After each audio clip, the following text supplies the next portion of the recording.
Okay, so again, welcome. This is the Minnesota Assisted Living Survey Prep for 2022.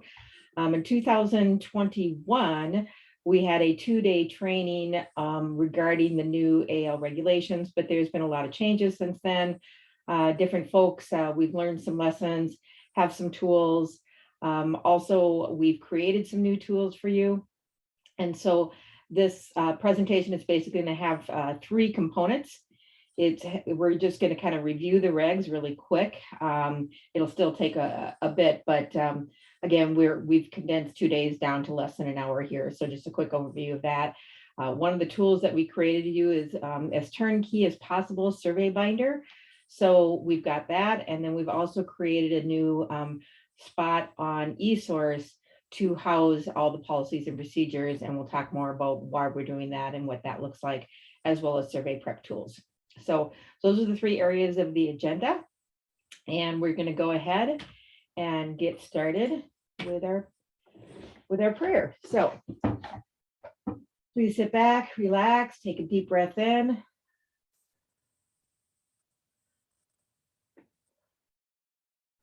Okay, and if you care to join me, please do. Loving Heavenly Father, we come to you this hour asking for your blessing and help as we gather together. We pray for guidance in the matters at hand and ask that you would clearly show us how to conduct our work with a spirit of joy and enthusiasm. Give us the desire to find ways to excel in our work. In your name we pray. Amen. Okay, so just kind of some FYIs and reminders to get us all grounded here. Everybody in Minnesota on this call was licensed as an assisted living on 8/1/21. Your license will expire on 8/1/22. You have to submit your application 60 days in advance. So doing the math, that's going to be June 1st. The state of Minnesota, MDH, will send out the renewal notice. They said in the beginning of May, I think May 1st, it's going to be coming out. So 2 things to note to make sure that you get that. If you are a new leader, when we filled out the original paperwork, there was a permanent business email linked to your license. And so that was probably the LALD or the ED. So you may want to submit a change form if either of those have changed. The LALD has changed to make sure that you get the notice, because they will send it to the permanent business email address. And then also make sure as the LALD that your community is attached to you in the profile. Through those 2 things, they will know to get your information. And then last but not least, if you don't see anything by May 15th or so, I would give MDH a call and make sure you get your license renewal. The other thing, just a reminder, is that to take a look at your capacity. Some of you kind of guessed at your double occupancy. Others of you were newer and kind of ramping up, so you didn't necessarily put in a full occupancy. So take a look at your license, look at your license capacity, and see if you need to adjust that as well. Also look at your EDLSA, make sure that that is correct. And if it's not, you can update that when you renew your license as well. So again, survey every 2 years. There's 4 levels of license. They're based on scope and severity, for leading from no harm to extreme harm in the level 4. Scope and severity meaning what is, how serious was it, and did it happen to more than one person? Was there a pattern? So the levels the fines for the levels are level 1, no fine; level 2, $500 per violation; level 3, $3,000 per violation per incident. So again, that scope. And then level 4, a fine of $5,000 per incident. There's also additional fines if they find that there is maltreatment included in the violation that they saw. And if it's a sexual assault, death, or abuse resulting in serious injury, it's another $5,000. So we pray we will never have to see that. The other thing that's new, just a reminder, this is new to AL. This is one thing that I do not believe is in the SNF side, is that they are looking for patterns of ownership. So if you are a Madonna that owns 5 buildings and you get the same, bad surveys in all of them, then they're going to look at Madonna as a whole. If you are many Benedictines, they may look at Benedictine as a whole. So they are looking at shared ownership and comparing the surveys. So something to be aware of and to remember, if you do get a citation, fight them all. We want to make sure, and that's the one thing that Leading Age keeps saying is, argue with all of them. Don't just take it, because we don't want to fall into that, that trending that they're looking at. Okay, now kind of getting into some of the nuts and bolts to, again, just to remind ourselves. So the assisted living director license must be on the wall, must be truly in charge of operations and actively present and engaged. This is kind of a new one that they've been clarifying. They've been, you don't want somebody who you call the director of your assisted living, but the license actually belongs to the executive director, who's not necessarily involved on a day-to-day basis.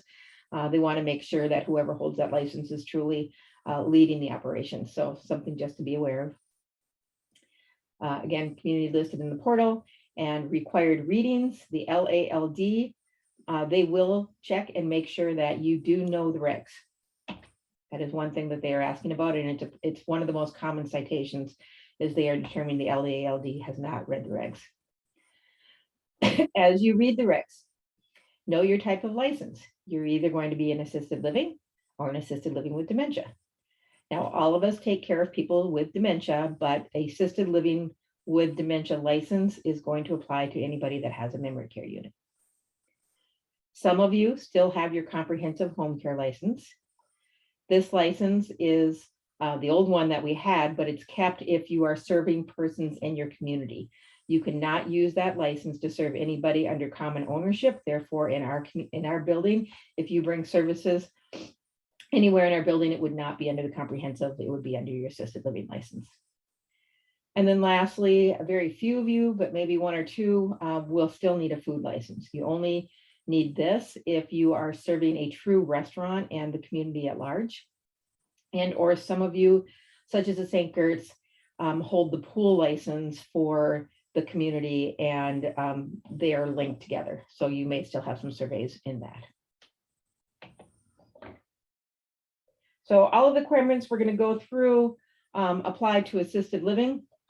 But if you are assisted living with dementia care, there's going to be additional requirements that you will need to meet. And so one of them, and we're going to talk a lot more later about person-centered care, but that your care needs to be in a person-centered manner, that you need to have some non-pharmacological practices.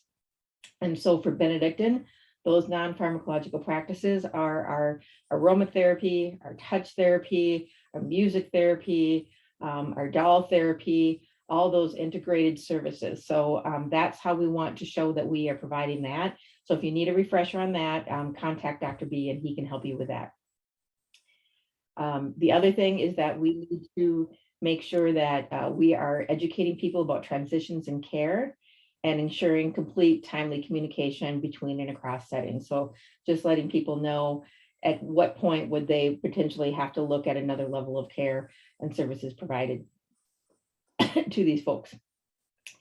And services provided with resident choices for meaningful engagement with other facility residents and the broader community. So you want to think about when they ask you about both of these things, how are you doing that? How are you educating about the continuum?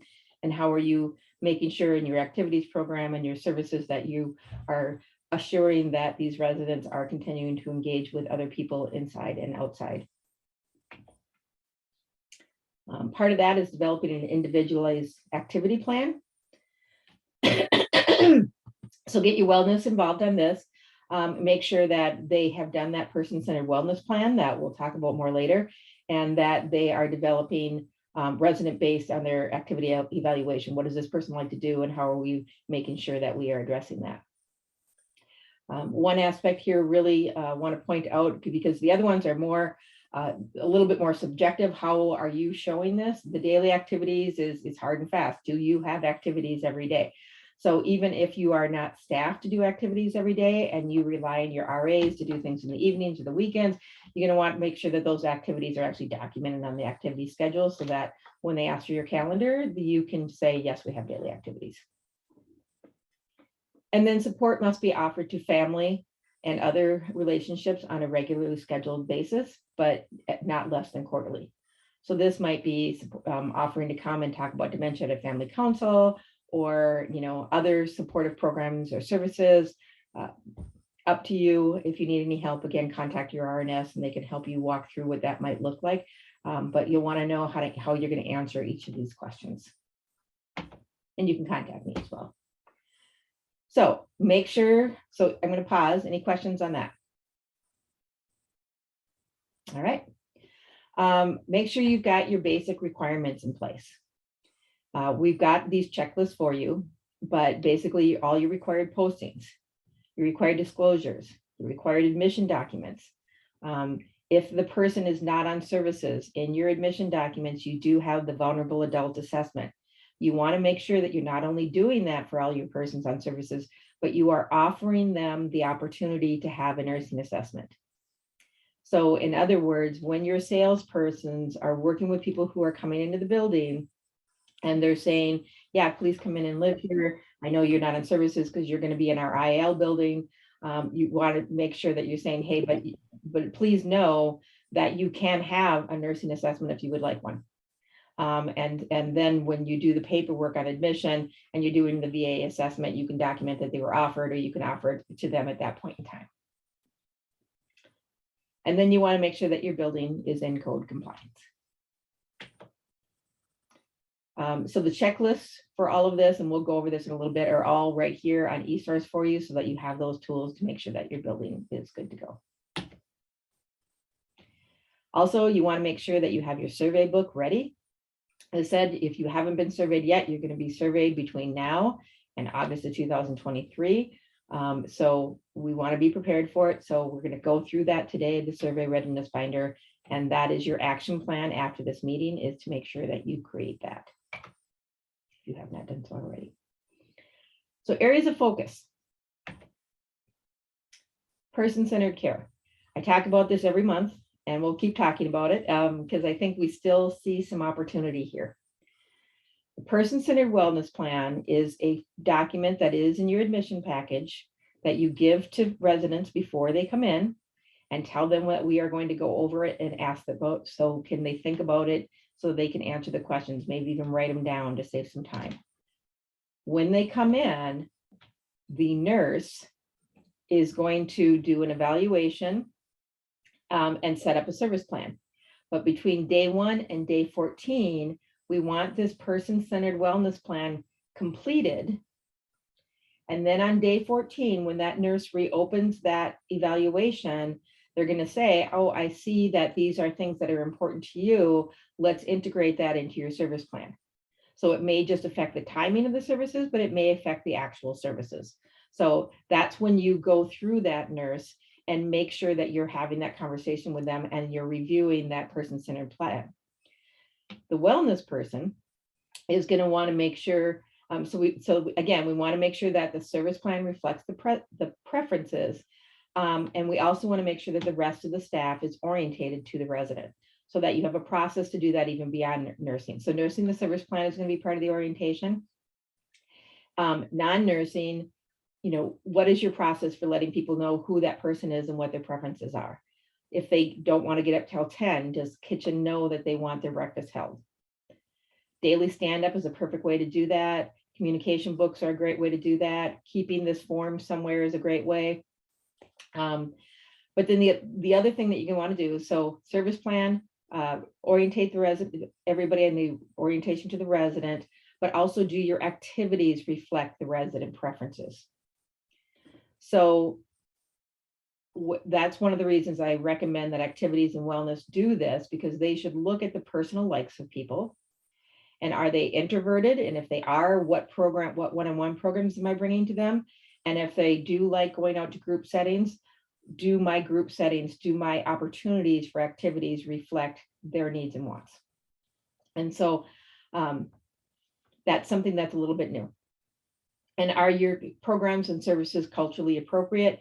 So again, this is understanding who are the people that you serve, and do your activities reflect their desires and wishes? So as we talked about, an example is if all we have is group activities, but somebody really doesn't like that, they want to go to one-on-one, does everybody know to not bother them about coming to activities? Are we actually bringing them some one-on-one opportunities to do and things that they can do on their own, self-directed? And we talked about the breakfast. So those are two examples. So this is just what DHS defines as a person-centered care, is when a person-centered approach is used, support and service planning is not driven by a professional opinion or limited service options. Instead, planning looks at services and supports in the context of what it takes for a person to have the life they want. So any questions on person-centered care? All right. So food requirements. Residents have access to food at any time. Residents are offered 3 meals a day and snacks. So notice the word offered, not, well, we keep them down here and if they ask for them, they can get it. We want to make sure they're offered. And so it's either making sure that everybody knows that at 5 o'clock, everybody can have a snack in whatever room it is, or it may mean that you're knocking from door to door saying, are you hungry? Would you like something? Each one of your buildings is a little bit different. If you are lower than 3 meals a day, how do you communicate that? So I'm going to use Delton as an example. White Bear Lake only serves 2 meals. Now, if I want that third meal, I can have it.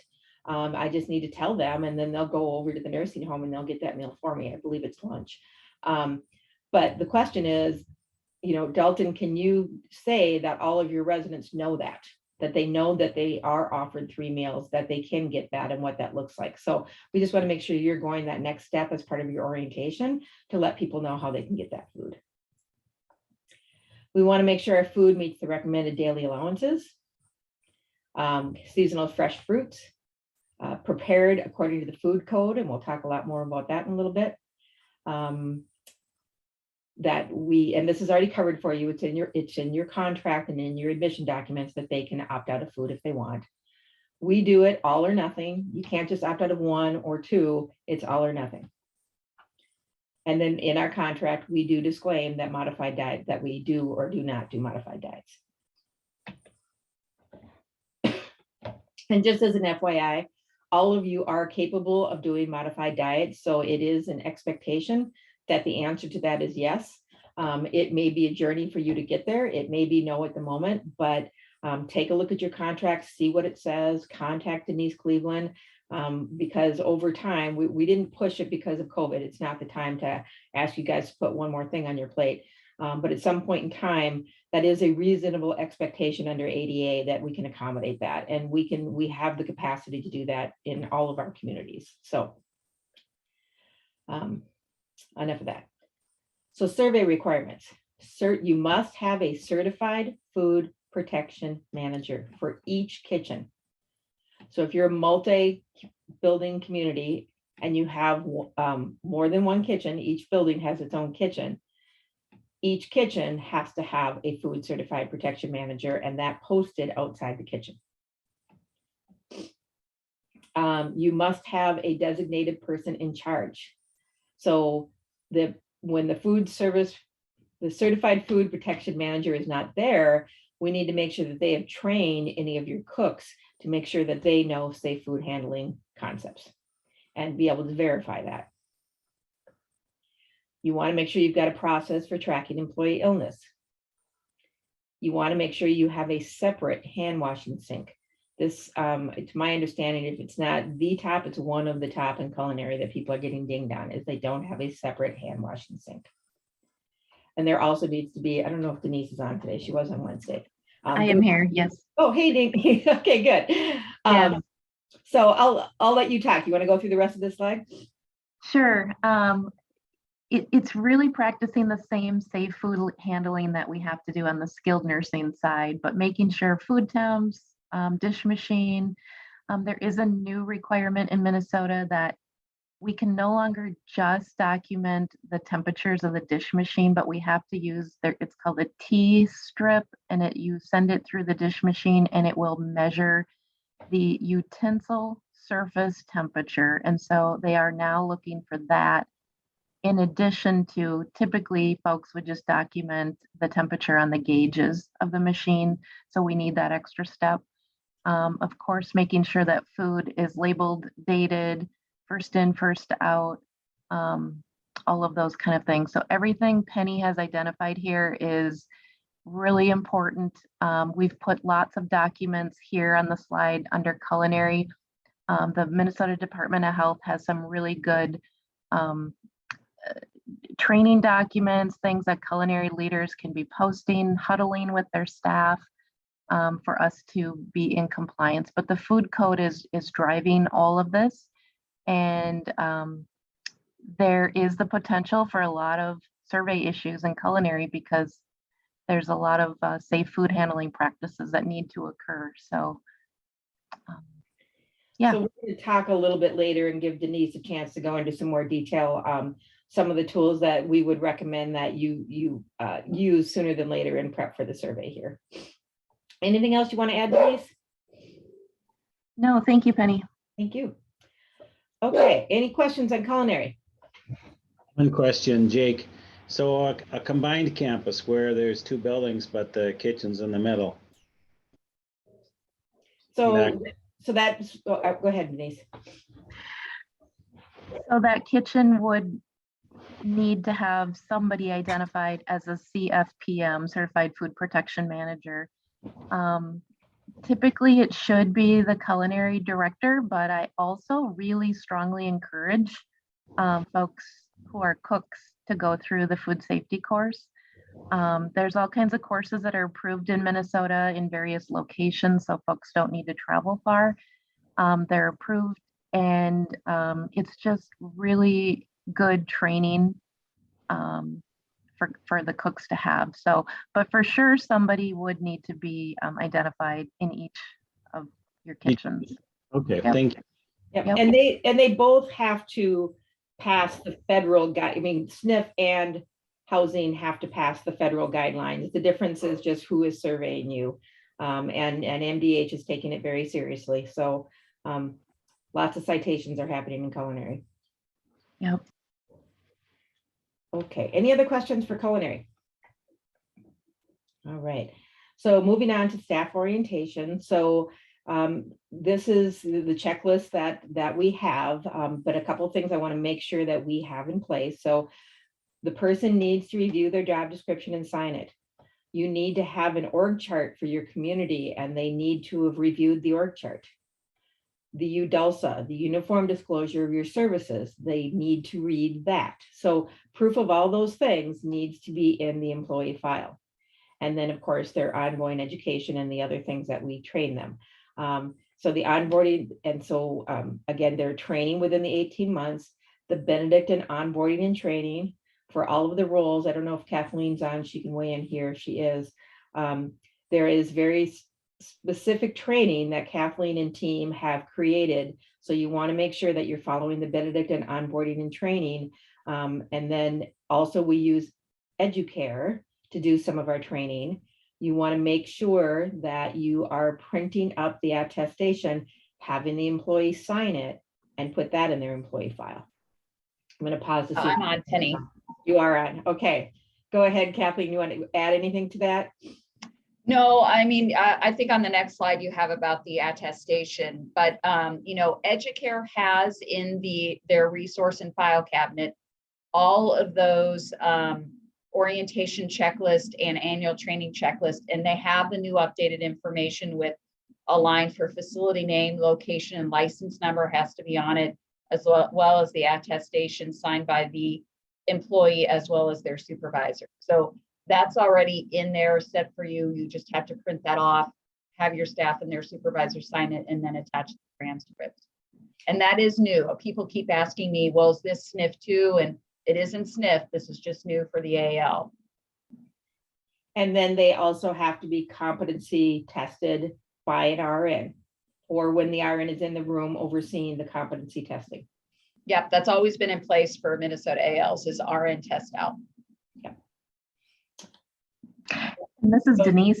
I would just add to that in the Educare program, there is a whole curriculum specific to culinary called Culinary for You. And so if you are a building that's, you know, learning modified diets, there's literally like 40 different courses, and they're fantastic. And they would also document the competency when folks have completed those courses. And they aren't very long. They're 40 courses, but they're not really long. And it is Right. really valuable information with nice videos for culinary staff if needed. Yes. Perfect, thank you. Anybody have any questions on that?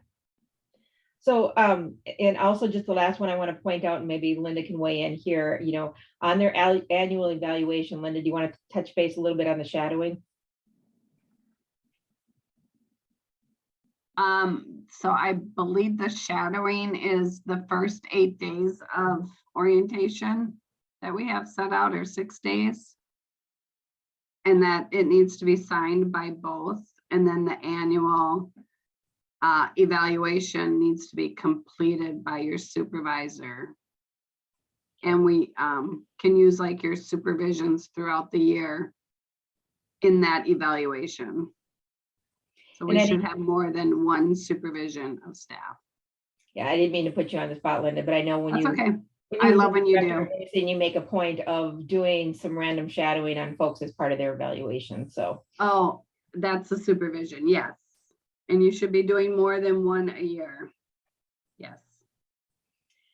Okay, and then obviously the hours of training, and then if you are a licensed assisted living director and you are caring for dementia, you need the additional 10 hours annually.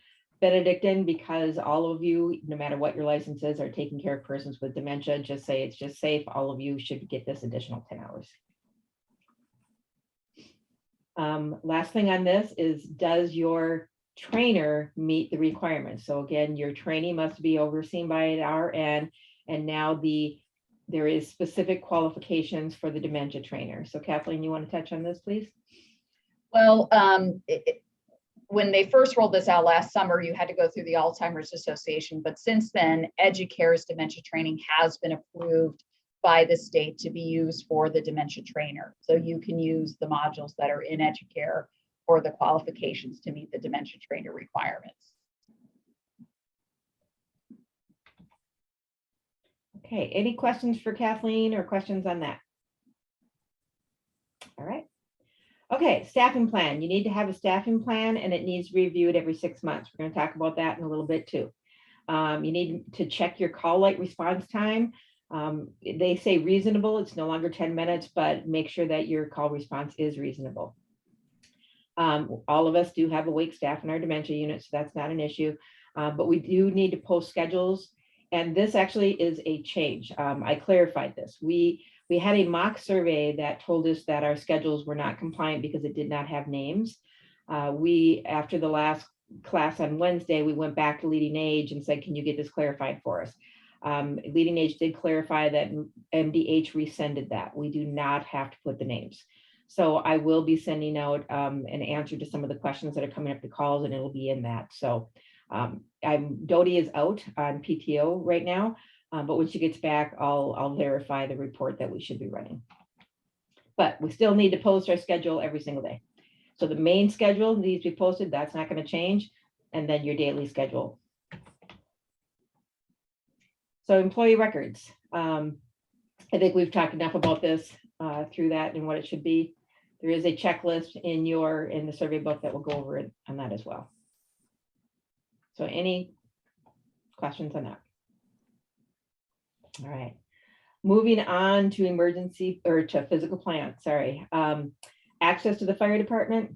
Topography provides sufficient natural draining and is not subject to flooding. I know Jake's on, and I know this is one of the things that he's got to work on. He does have flooding, and so he's going to have to figure out how and what he needs to do to make sure that that does not happen, because it's not random. It's because of his landscape. All weather roads and walks are provided. I just thought I'd call you about Adriana. Kathleen, can you put us on mute? All weather roads and walks provided are maintained. Space for outdoor activities. So for example, Marion on this one, their memory care is on the 2nd floor, but they do have a lot of really nice outdoor area. So you want to make sure that there's a spot that residents can go to and that it is purposeful in your activities program to take them out and enjoy that space. And then again, just that your building is in good repair. So a couple things wanted to point out. We did, in the very beginning in 2021, ask people to check their buildings, but we've only had one community surveyed so far, and they did have some rooms that did not have smoke alarms in the sleeping rooms. So do a double check. Make sure you've got smoking alarms in every sleeping room and in the common area, and that they are interconnected. So if it's a 2-bedroom, 2 in the bedrooms, 1 in the central, and if one goes off, all 3 goes off. You also want to make sure in your building that your fire extinguishers are every 75 feet. Dalton and I walked through his building and had some doubts on a few of them. So he was going to follow up and look and see if he had to put up a few more extinguishers. So, walk your building, make sure that you meet that criteria. The other thing is, if you are a dementia licensed as assisted living with dementia, you need to do a vulnerability assessment, and we've got this for you, of the entire area. So inside your building and around. There was a question regarding Duluth. How far do we have to go? When I double checked with Leading Age, who knows Duluth very well, they said the woods behind. They kind of listed their entire big, beautiful campus as where are some hazards that need to be addressed. And then what is the mitigation to protect the residents from harm? We need to have a disaster plan. So when we talked in 2021, many of you, if not most, said we've got our assisted livings covered in our SNF disaster plan. And in the past, that was fine because the ALs didn't call out that we needed to meet 100% of the requirements of the federal requirements, basically Appendix C. And so if there were some pieces missing, it wouldn't necessarily have been a big deal. Not necessarily a big deal. But now they're going to be looking for all of those components specific to the assisted living. So we'll talk about that more when we go through some of the disaster plan things. But that's something that I think is what you need to do is you really need to think about what is different in the AL and what needs to be addressed separately in your disaster plan and make sure that that is there. So we'll talk more about that later. And then we have a whole disaster planning spot here where we have updated documents for the AL. Another reminder in this, and so as we look at this, just to think about this, so conduct drills for fire and other potential disaster. So fire drills and evacuation drills need to be done twice a year. And then resident training. So this is something that's a little bit different. It may be in the SNF, but our residents are people who probably can be trained. So we want to make sure that we are offering the opportunity to participate in the drills and that we are offering the opportunity to be trained every single year to our persons for IL and AL.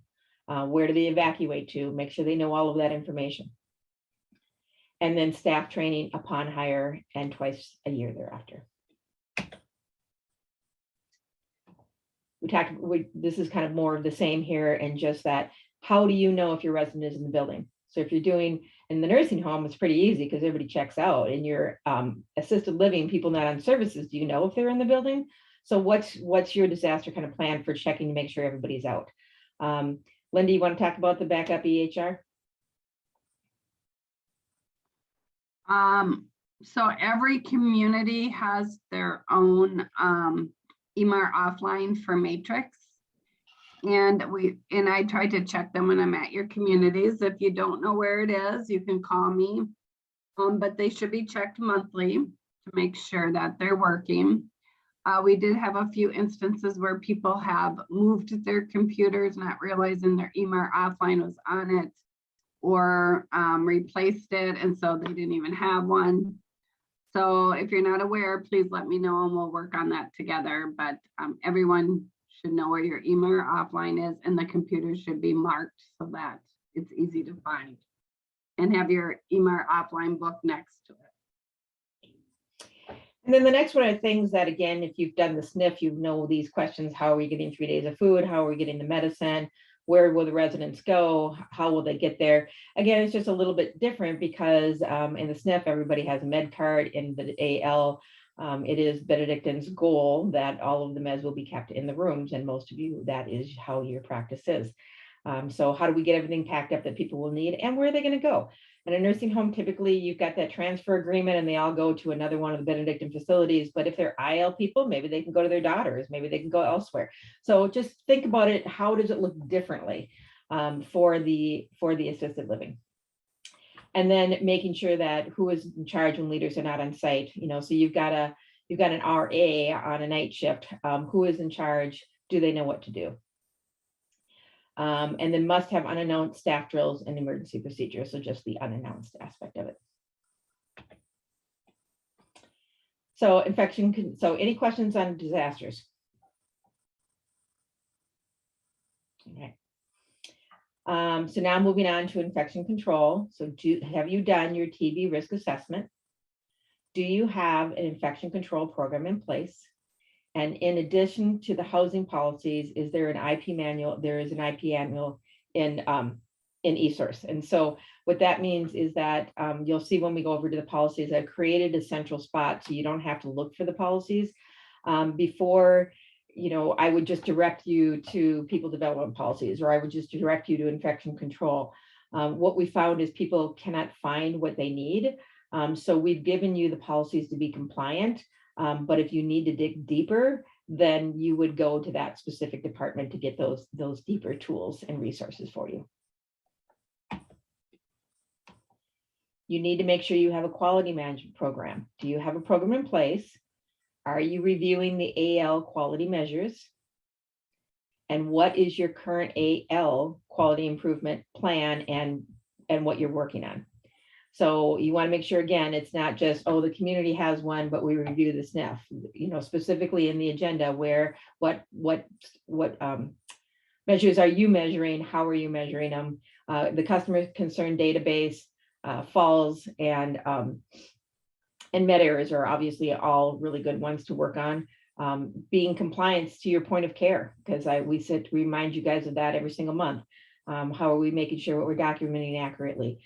Checking the accuracy of the person-centered wellness plan to the service plan. So lots of things that we're talking about can be in those quality action items. And then how our staff made available those minutes. Any questions on that? Anything anybody wants to add? Okay.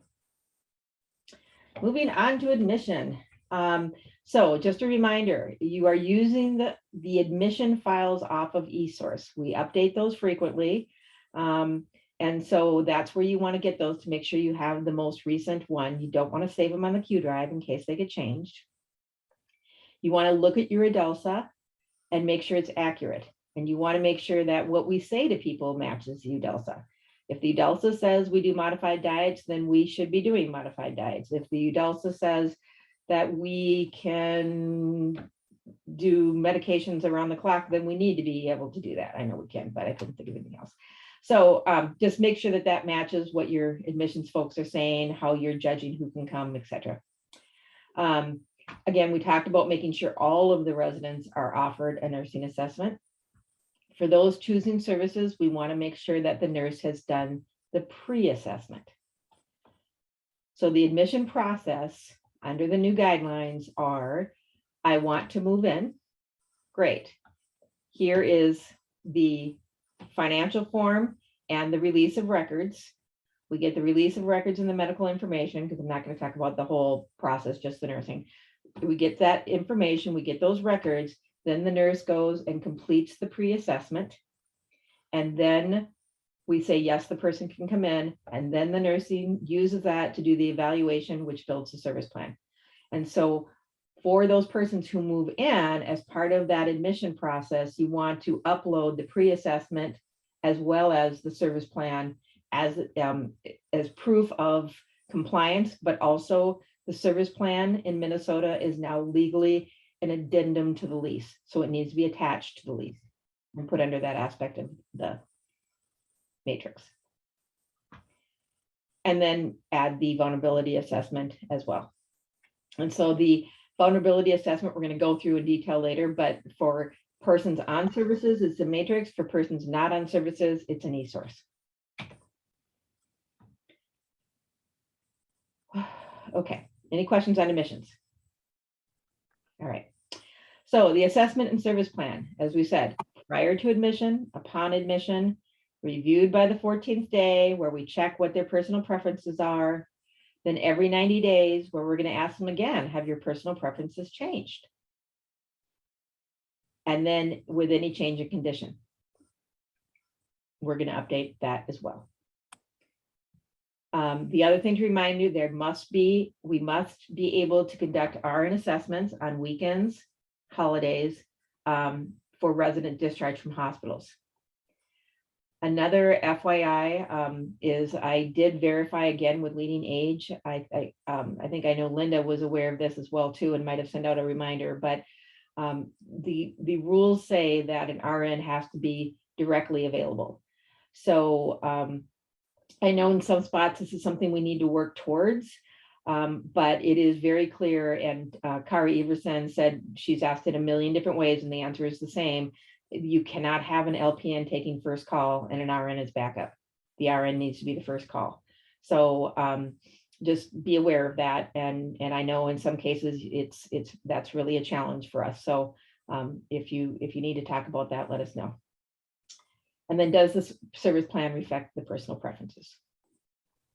Penny, you had one question. Yes, ma'am. They wanted to know, how do you make changes to your UDELSA?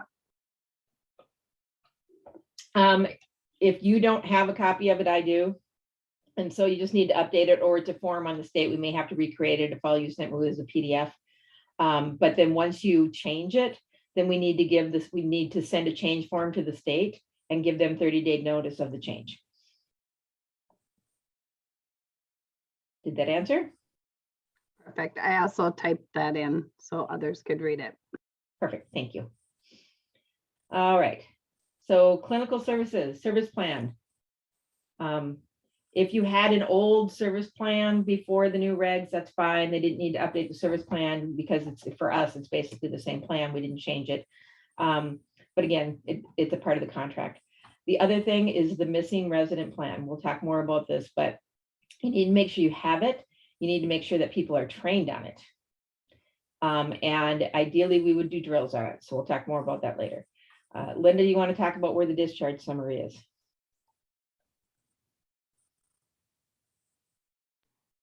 So we have the discharge summary in senior living as a form. So when someone comes off of services, discharges the building, or is deceased, we have to fill that out. They may just be coming off services and staying in our building. And then there is a checklist also to go through to make sure that we are doing all the processes. But it would be done on everyone. Okay, we want to keep going on the weekly checks. Med management. Sorry, it's part of our quality management that we put together a few years ago to reduce med errors, was to start a weekly nurse med check. And this is a great thing if you do have an LPN that they can do this. But it is to make sure that the meds are given, the meds are documented, they are ordered, and we have enough for the next week. If the resident self-administers, that they're taking their medications correctly and we're setting up their box. Are we giving them education if they didn't take them correctly? And then of course, doing the med error process. If you found any, you're observing any PRNs that have been used. And there's a whole thing in senior living that we should be doing, but we need to make sure the nurses are doing these med checks. It is part of our quality program. Okay, and make sure that your service plan in the notes is giving the directions on if there's anything specific about medication and how to give that medication. If the med needs to be refrigerated, make sure you've got a quick note on that. And if they are being refrigerated in the resident's room, which my understanding is most of the nurses keep refrigerated centralized, but if it is in the resident fridge, then that has to be temped as well. Yep, and make sure that you are documenting under the med management, because you're building that plan about your refrigerated meds. So we want to make sure that that's in the evaluation. Okay, so we talked about having a missing resident plan. Make sure your staff is trained. Make sure they know their role and who is in charge if a resident is missing and what are they supposed to do. And then you should be running drills. We did just have an example of this where everything turned out just fine. But there were some folks that weren't really clear on what their role was. And so it was a lesson that we want to learn from. So make sure you're running missing resident drills and people know, especially if they're the person alone on night shift or on night shift, what they're supposed to do if there's a missing resident. Access to help. Okay. So this one is that everybody needs to have access to help 24/7 and that it is responded to in a reasonable time. So for our persons not on services, we can still offer them pendants. Some of you have pull cords in your independent living.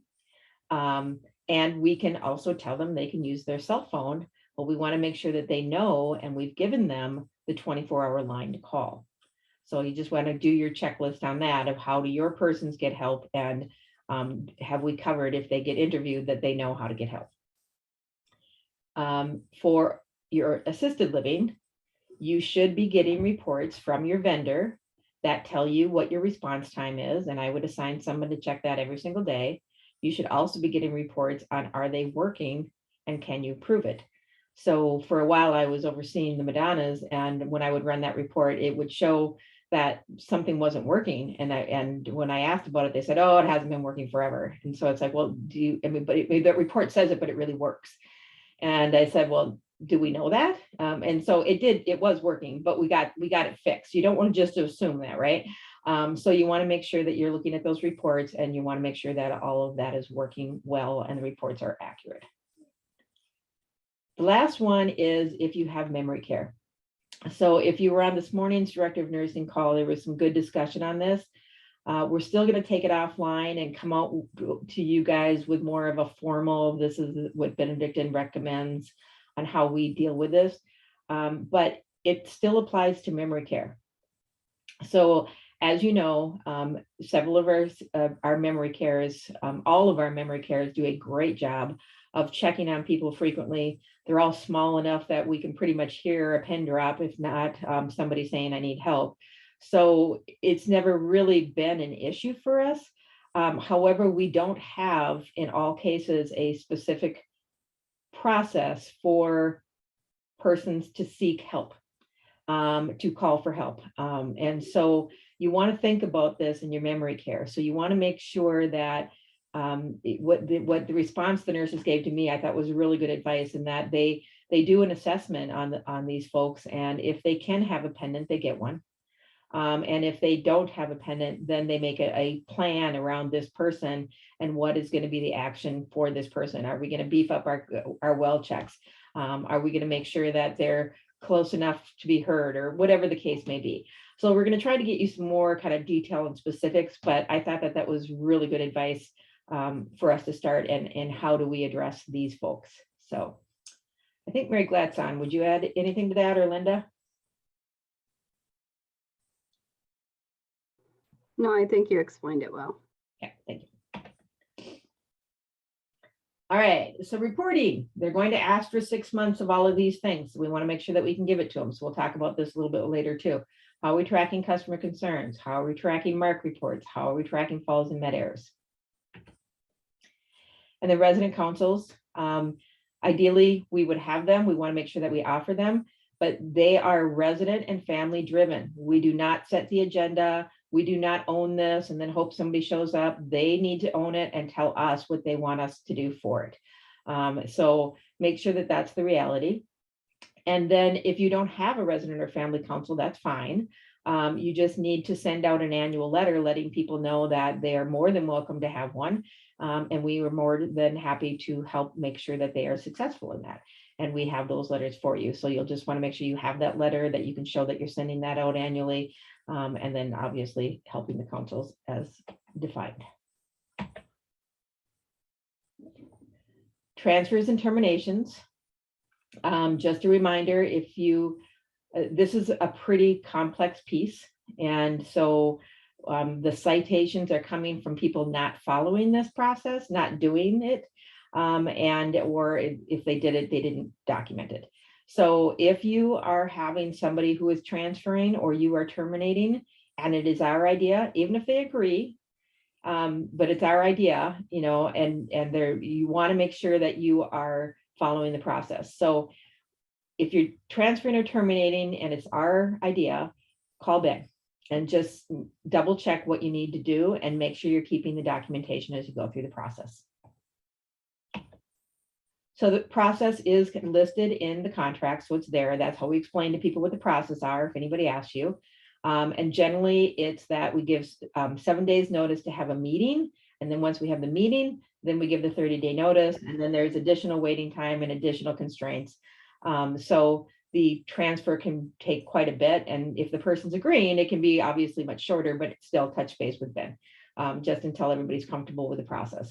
And then it can be 15 days under very specific circumstance where it's a little more dire, but still got to follow the process. Okay, so that's it for the general overview of some of the risk areas. Any questions about that?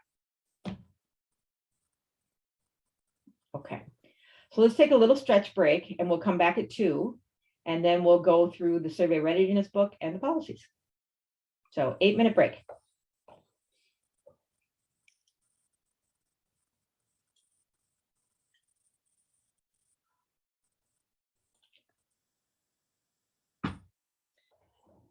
Okay, hi, we're back. So I want to show you where I am, and then, well, no, I'm going to go straight into the survey preparedness book. So all of this stuff is on eSource for you. Those are some of the questions from the last call that just popped up there, and we'll send out for you guys as well. So what we've done is we've created a survey preparedness book. And when I say we, I mean myself and Linda and the clinical service team. And so this is kind of a compilation of some things that you may have already seen. And we'll talk about that as we go through. The one thing that's a little different this year is we, in the past, have given to you kind of a book that has connections or tells you where to get it, where this one, we kind of threw everything in there for you, just because there's been a lot of change in leaders and you haven't really had necessarily time to learn where to find all these things. So we just wanted to make it turnkey for you. So as we go through, just be aware of that. So the first thing is the survey prep checklist. Now, Mary Glatt did go over this a couple of directors of nursing meetings ago. I did add things to it. So you will notice that this is a little different than the tool that Mary gave you. It just added a little bit more of the administrators items in addition to the clinical items. So it is a little bit different. It's an updated form. Just gonna go so you can see it better.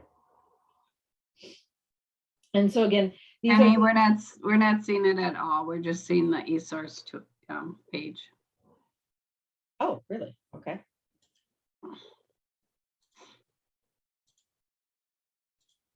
How about now? Perfect. Okay. So this in general, it kind of follows a lot of what I just covered in that PowerPoint, but just things to just do a double check in your building, review your personnel files, check your education, etc. So kind of just, a lot of what I just presented is mimicking that checklist. So next is the entrance conference. And so when the state comes in, they will give you these documents and they will ask you to complete it. So what we're recommending, you can create your survey toolbook either way. You can print it all up so that it's here, and then add these forms as you choose, or you can create it online.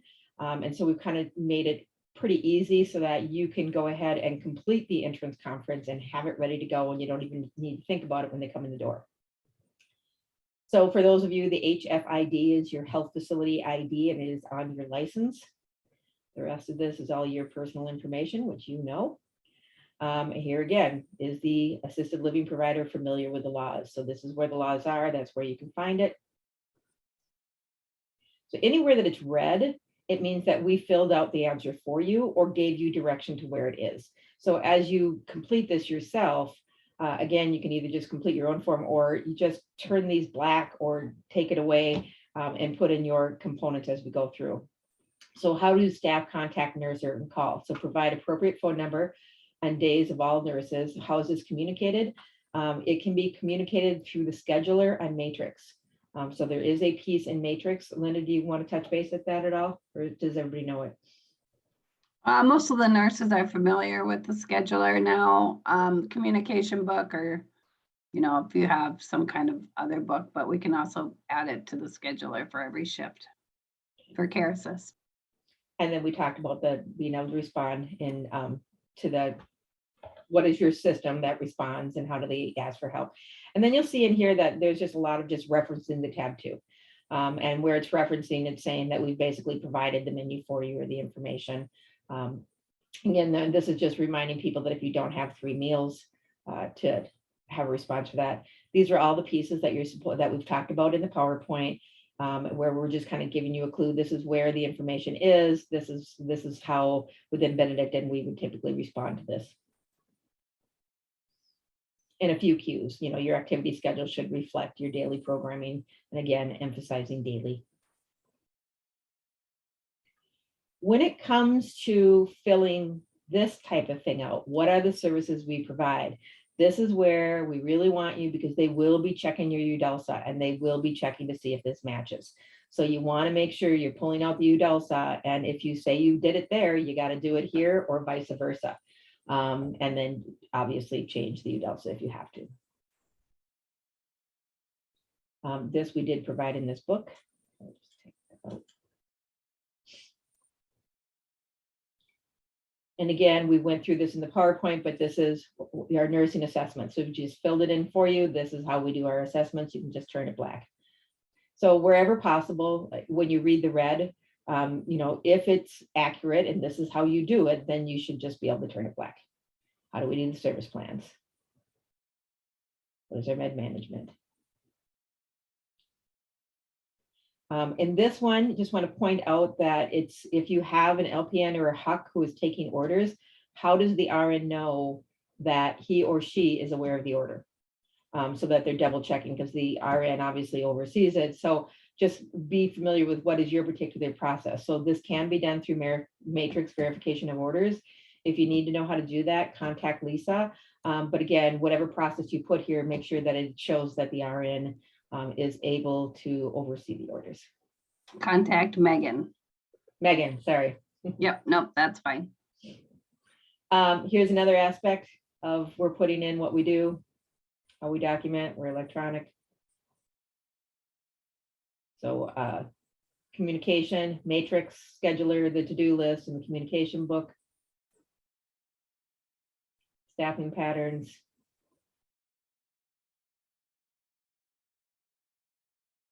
More tab 2, what are the complaints? Oh, this is where it was, Linda. I was looking out through the PowerPoint, it's right here. So this is the one we want out, right? Correct. So from the time we wrote this, Ben had indicated that he prefers that we just do med errors in the report form and not The report form and RUMP. yes, thank you. And not use the incident report as well. So, okay, and then VA reporting. This is answering for all of it. How do we address any of these occurrences or incidents? We investigate it with interventions implemented as needed. Every incident has a mitigation plan and developed and documented. The forms will indicate the intervention and mitigation plan. The service plans and VA abuse prevention plan are adjusted as needed. So that is the Benedictine standard. That should be your process. Hopefully you can just turn this black. If you need any help with that, that would be reach out to your RNS. We're going to cover this. This is going to go into tab 2 where you're all of this, the TB and the quality. These are where the policies are. Again, all of this is referencing tab 2. Make it super easy for you.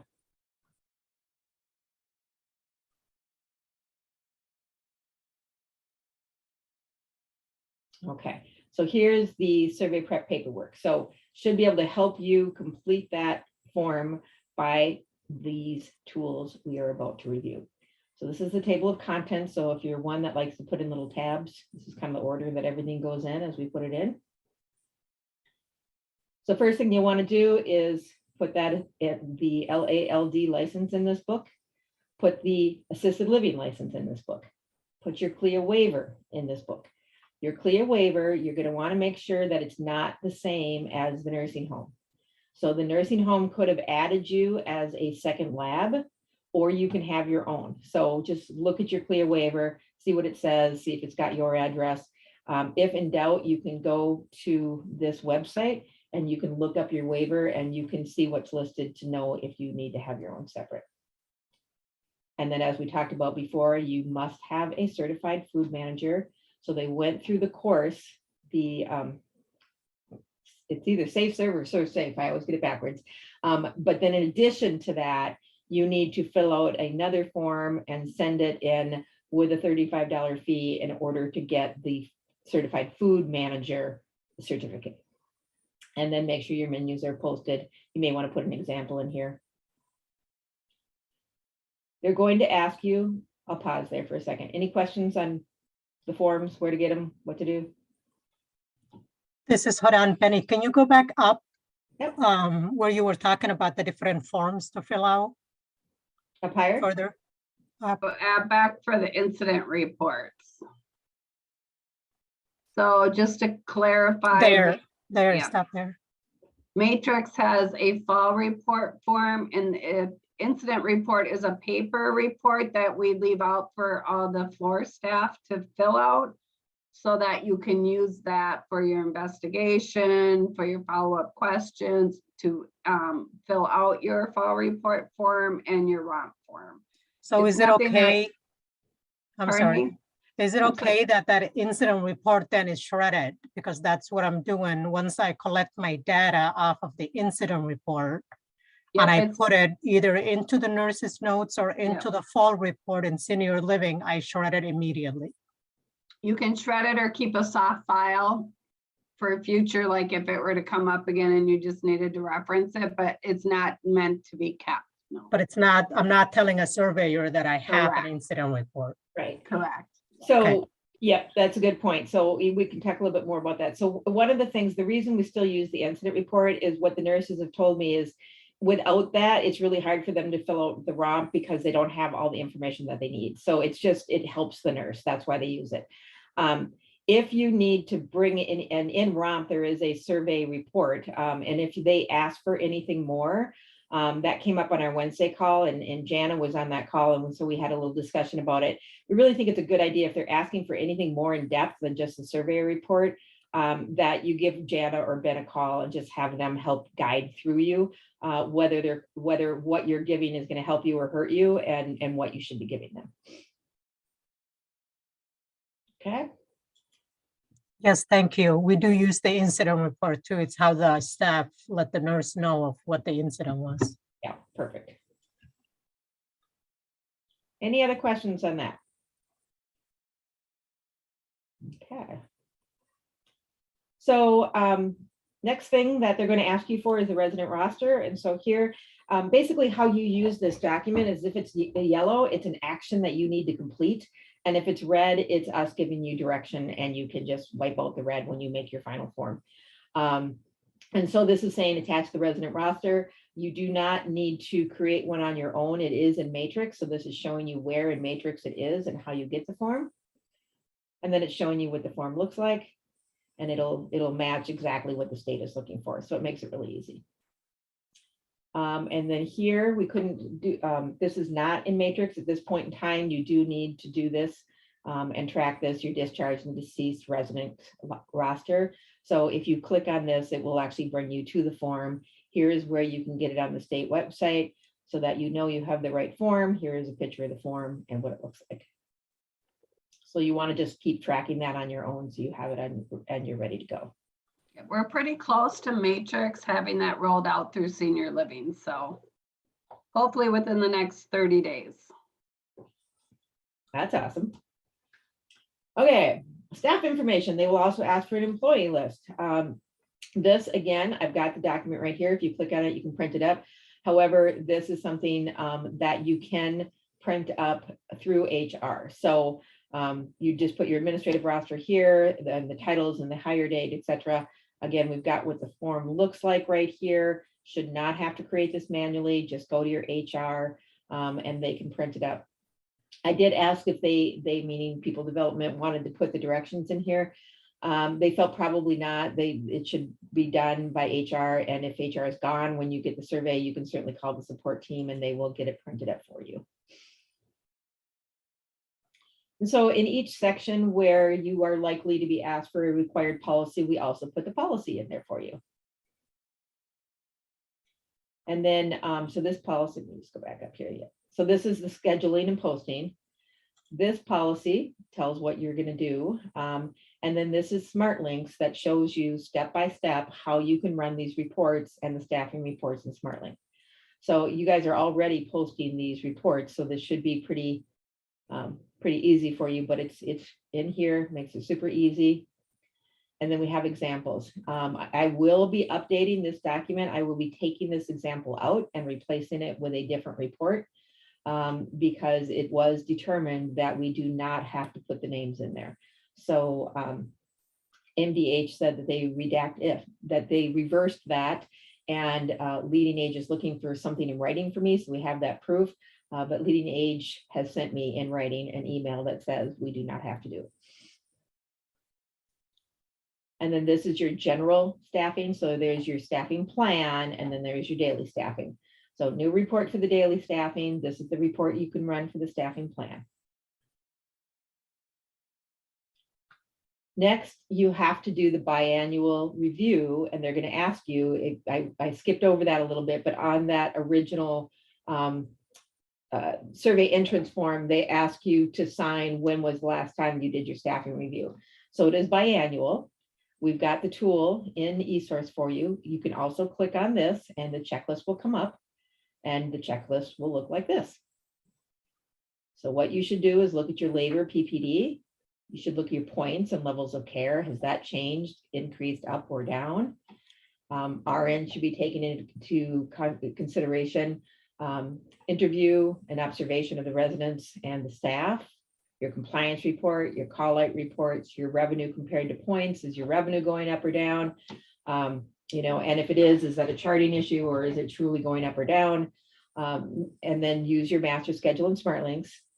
Look at your call-ins, look at your falls, and reasonable foreseeable weather outbreaks, etc. So like a lot of you guys, if there's a blizzard coming or something, you'll up the staff because you know people may not be able to get in. So and then you just sign it. So there can be several lines of this, and you can just keep this. In the example, you just keep the same form, and then you can just say that I checked this and re-sign it and date it every time you take a look at that. Any questions on that? This is just simply where my personnel files, and gives you a nice little checklist of what needs to be in there. So you can do a double check on that. And this is reminding you again, you see lots of reminders to get that attestation printed up and signed.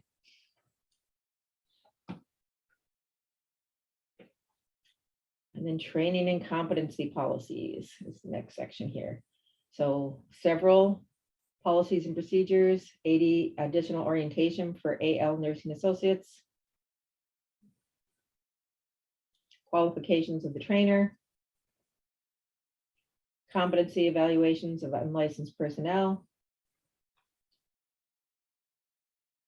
staff orientation. So again, you can just leave it right in here. It's turnkey, ready to go. If you really want it pretty, you can print it up off of eSource because those all have the nice banner and they're all pretty. But this gives you the policy and it's just right here. Questions on that? Right.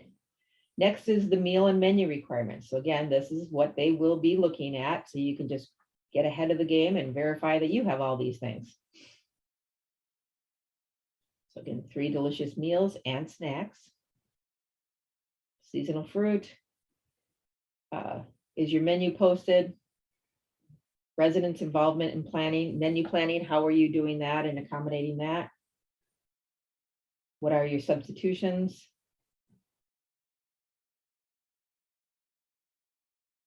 Denise, anything to add on this form? She may have jumped off. Okay. And then this is just a pretty little picture of what your plate should look like. So just when you're observing your dining room, you can kind of see And did we meet those nutritional contents in the fresh fruit? All of your meals should have the fruits, the vegetable, the protein, the grains. Anything on that? All righty, making good time here. If I'm going too fast or too slow, just let me know. So grievances, you're going to want to include your grievance policy, your grievance form, and prepare to provide copies of your customer concern database log. Now, this is an area that Minnesota is vulnerable. I do check this and it's getting much better, but there are several of you that are not using this form, and or the complaints are so small that it's not really realistic.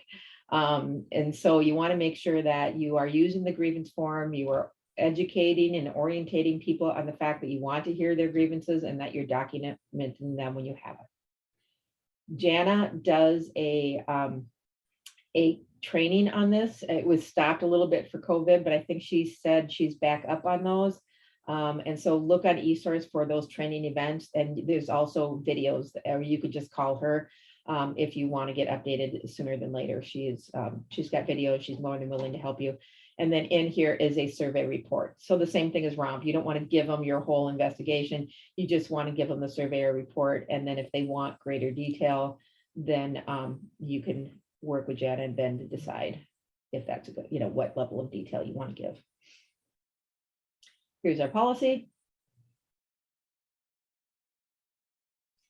And then the form, when we come up to that, there's several reiterations of this form. So if yours looks a little bit different, that's fine. You can put yours in here. They all have the same content. This should be up on your walls. This is our written complaint notice. So you'll want to put, just keep this in here, but it should also be somewhere in the public area because it is a required posting. You want to put your name and your number and your email here. Okay, questions? All right, moving on to infection control. So here we've got your TB policy, we've got your infection control training, which is in EduCare, that's where you find that. And we want you to complete your TB risk assessment. Now, it's my understanding that the county rates are published in May or June. And so it's a good idea to set your calendar to update this in May or June when those updates have occurred. If you click on this link, it'll take you to the state website that provides you detailed instructions on how to fill out the form. Here's our policy. Ready to go. Here is what the TB risk assessment looks like. And then most of this, like I said, is coming from that publication. And then how do you screen the health personnel? If you guys haven't seen it yet, just FYI, Leading Age, Kari did put something in there about what can be accepted when somebody was tested prior to becoming your employee. So okay, that was just released yesterday, I think. So again, answer all these questions ahead of time, look at your state, county rates, and then, have that ready. They will ask for this. So you'll want to have that complete and put in this book. Any questions on TB? Okay. Here, complete the emergency planning template, complete the communications plan, complete the assisted living risk assessment and mitigation. That's for the memory care. Just, so 2 parts to the disaster planning, which we'll go over again, the plan, the communication, and then you can argue whether it's a disaster plan, but the risk assessment and mitigation for memory care. So you'll want to have all those ready. Here's our policy all in here, ready to go.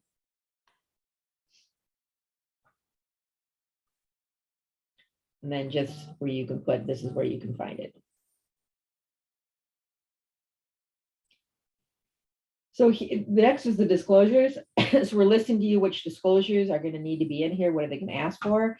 Bill of Rights, dementia disclosure, UDELSA, HIPAA, all of these documents are in your admission package on eSource. So here's the link. You find your own particular person. There is no generic for this because except for the Bill of Rights, but the UDELSA and some of the documents that they might be looking for, even the HIPAA has to have your address and your name. So I couldn't pre-populate this because we cannot make those generic. They all, by law, require names, addresses, and other things. Specific, what programs you have, what have you. So very similar here. Your rate sheet and brochure should go here, your lease agreement and your handbook. And here's where you're going to find all of these things. So again, kind of a reminder, there's two separate rules for the admission documents. Do not take the admission documents from the Q Drive, take them from eSource. However, your rate sheets and your marketing materials are on WorkZone. So I do try to keep up with the latest and greatest and put it in the tour package, but the tour and the sales packages and such are more owned by, they're kind of more of an example of what should be there to make sure you're compliant, but the branding and the additional items are more of a community type of thing. So again, I do try to keep this as up to date as possible, but for the latest and greatest, go to WorkZone. Any questions on those two databases? And we know where to get to those? eSource, well, eSource, I know you know, but WorkZone. Okay, moving on to incidents. So the location of your incident report log location is RUMP. Here's the connection. Your medication report log is in RUMP. MARC reports are in RUMP, but they're not. So when you do a report, there is a checkbox that says I reported it to MARC. But you can't run a report off of that. You can't just say, here's my 6 months. So you do need to keep a log. We took this log from St. Crispin, so thank you, Jake. And he keeps it in one little Excel spreadsheet and it updates every year. And he's able to, track this information, know if it's the nursing home, the assisted living, it's all in one central spot. Jake, you're on. Any comments on how you keep this filled out or your use of this? No comments. Okay. So this is for you in there as well. So Jake, who's responsible for tracking that? Is that your director of nursing or you or? No, the housing manager in my case, who's also a social worker, keeps the log up. Okay. All right, and then here's the medication errors. And we've talked about quality management, but again, here's where you put your plan, your agenda, and your improvement plan. The improvement plan is what are you working on right now?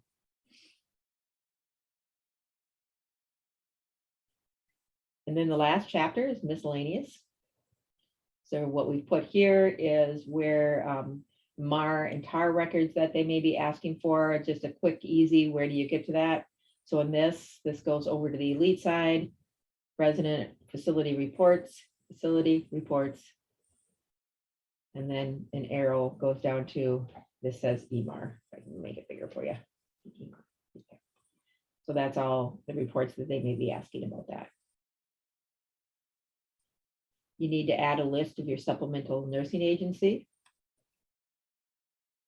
And these I'm actually going to open because I want to show them to you. So this is, so you're going to, I couldn't put these nicely in here. It just doesn't format well. So you're going to want to click these, print them up and put them in here. I want to show you what they look like. I want to make sure everybody's got the right one. So this is the pre-assessment. So you can see by a lot of the information here that you need to fill out, you need to get the medical records in order to fill this out. So sales gets the release of information, you get the records, the nurse has a face-to-face and fills this out. It's pretty lengthy. Says yes or no, I can take care of this person. Then they use this form. I'm scrolling fast, I realize. I just want to make sure that you guys can kind of get a picture of what it is. So you can see it's a pretty lengthy document.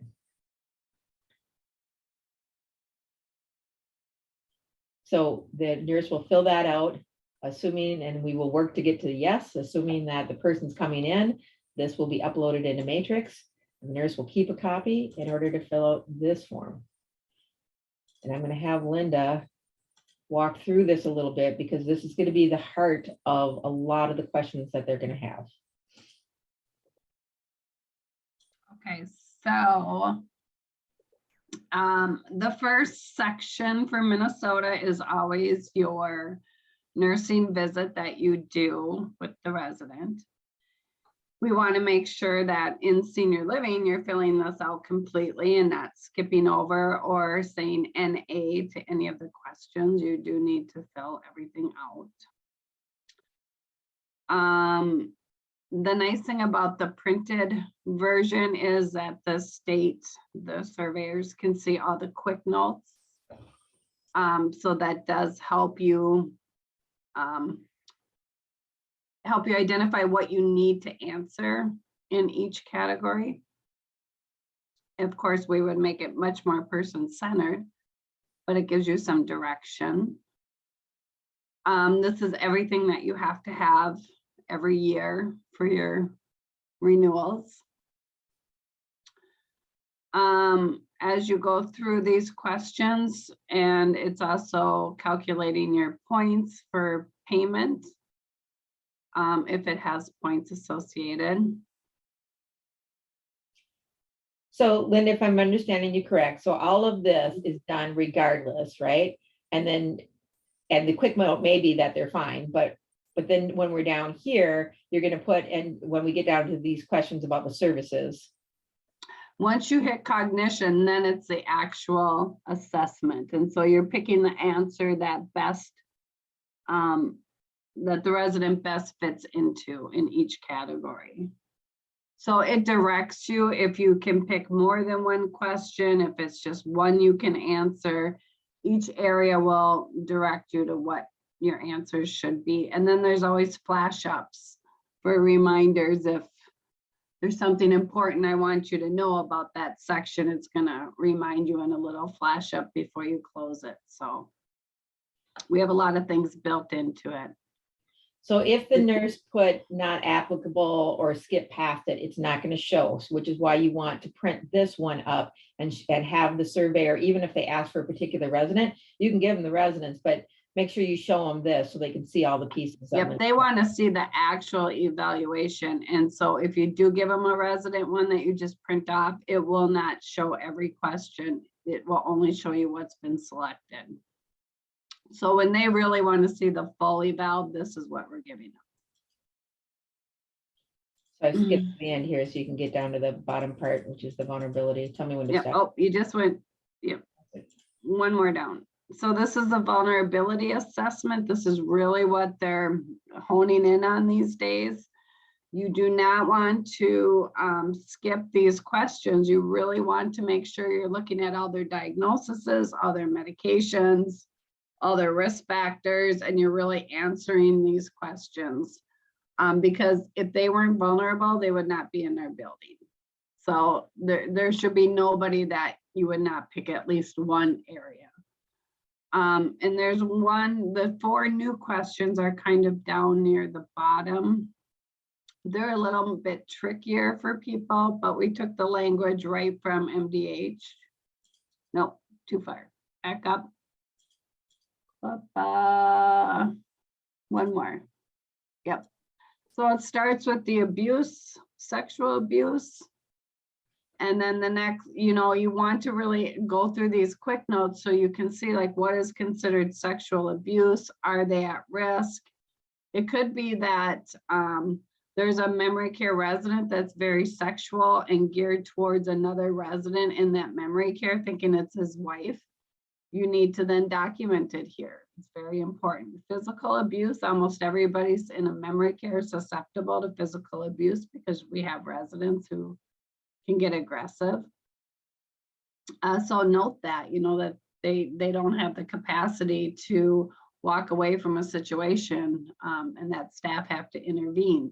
And you'll see that at the bottom, every quick note, every area has that all staff have initial and annual training and are mandated reporters.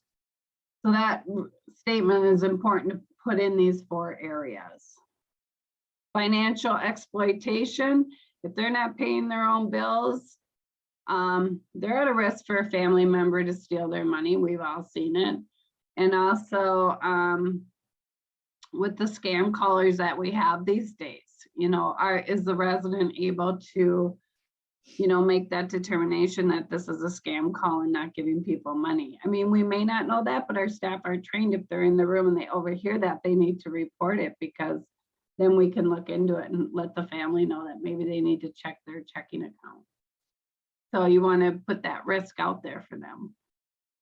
And then of course, this area, you would pick all three, because we would interview the client, and we always get information from maybe family, maybe the chart, maybe an H&P, maybe therapies, observation and assessment. We would always observe them. And then the next section here is, does a client appear to not have any areas? We shouldn't see that first question ever checked. There is nobody that should not have a vulnerability area. The next one is more appropriate, where they have some identified areas, but we're not reporting anything at this time. And if of course there are signs, then you want to document who we reported it if we found that through our assessment. So remember, this is done for persons on services. That's why Linda's saying that there should be, everybody's vulnerable at some point if they're needing help. And so if there is a nurse involved, they're needing help. Yeah. And then you have to know if there are risks for others. So there's some nice quick notes in there to use. And then the limitation on the Bill of Rights, that was a huge one with the new regs. So we did put in there that the COVID restrictions, we have to note that if we're ever going to have to isolate again in our assisted livings, we have to note that we reduce that freedom, because everything is based on the Bill of Rights and assisted living. So another example would be if someone had C. diff, then we have to restrict their movement in the apartment complex. So that would be another limitation of the Bill of Rights. And there could be others too. So just note that we now have to do that. We have to identify people who need evacuation assistance. And then the next one should be the name. We have to put in here the name of the person who's going to be contacted. You'll find the information on their admission sheet when we ask them who they want to be contacted, who that designated person is.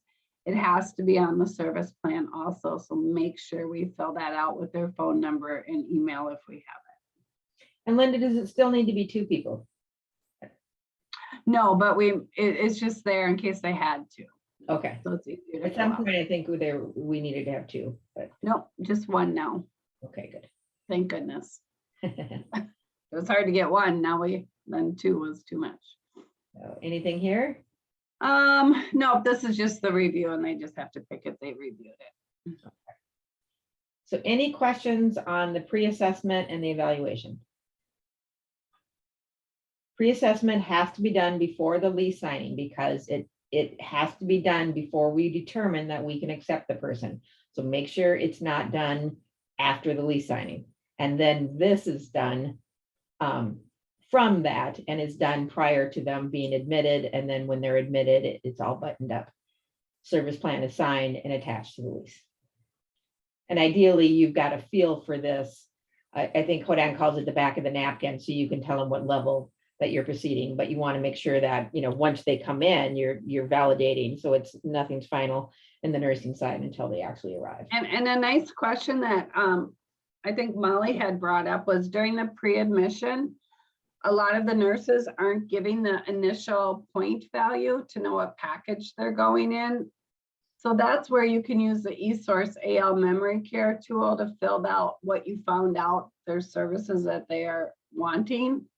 Or you can use that marketing tool to figure out their points. We want to do that prior to it, when they're coming in, so they don't go, oh, well, I can't pay for that. I don't want those services. And then we did all this work. So make sure you have one of those tools with you. So as you're doing your pre-admission, you can say, well, this is your level 3 and this is the price. So you want to be full disclosure. That they can get better or worse in the first 14 days, it may change. You always want to sell your services to start. Remember, you're the salesman as the nurse. You're selling your products. You want to make them, adjust well. So it's good to sell those escorts. And then in the 14 days, we can take those off once they learn the building. So that's how you kind of sell up a little bit. So after those plans, so this is again where you find, thank you, Linda, for doing that. This is where you find those documents. So we've got the path for you there. And then there are, in the statute, there are specific sections that say we want to see these policies. Most of them are provided above, not all of them. They are provided at the AL policy, and we're going to go there next. Or first, I'm going to look at the vulnerability on the IL. But they're all in here. And then I've actually got these, this is straight from the statute. And then in the red, I've got, this is the policy that meets that statute. So what are the requirements of reporting malnutrition? Go to that policy. Conducting handling background, go to that policy. So you've got a reference for each one of them. So you're all set to go. If you are in assisted living, there is additional policies and procedures required, and you've got the same thing. You're also going to see a section ZZ. If you are assisted living with dementia care on admission, you must give them a package of policies. So with Ben's permission, instead of adding another 100 pages, put them in a binder, show it to the person, offer for a copy, and then they're going to sign that they have received or have been offered a receipt of those additional policies. So you'll see them here, but they're also in the admission file. So before I go on to the next one, so that's the survey readiness book. This is the one that your homework we're going to ask you to create. Any questions on this? Okay, guys are being so good on a Friday. Hopefully you're still out there. All right. So the last two things are what happens once the survey is done. So then they're going to, you're going to look at your citations and what you need to do.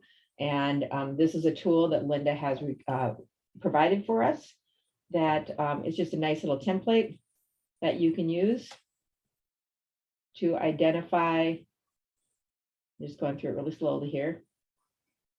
What was the level? What was the scope and severity? And then here you go. What was the tag? Who was client, employee, address individually, detailed comments. How was it corrected for that individual? How was it corrected for all? Action plans in order to do compliance, and when is it due? So just a simple and easy form that she's given. You want to explain this one a little bit, Linda? Assisted living or the objectives in Educare. It's just going through what you might need to do if you need to pull stuff out of Educare. Always when you're doing survey tags, you always want to re-educate on your areas, but always do the Bill of Rights. That's just my recommendation because everything ties back to that.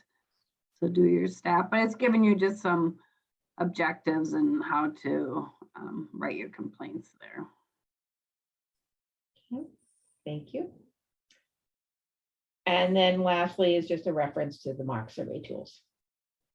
And we're going to go to these tools next. Questions? All right. Does anybody need a break or do you want to keep powering through here?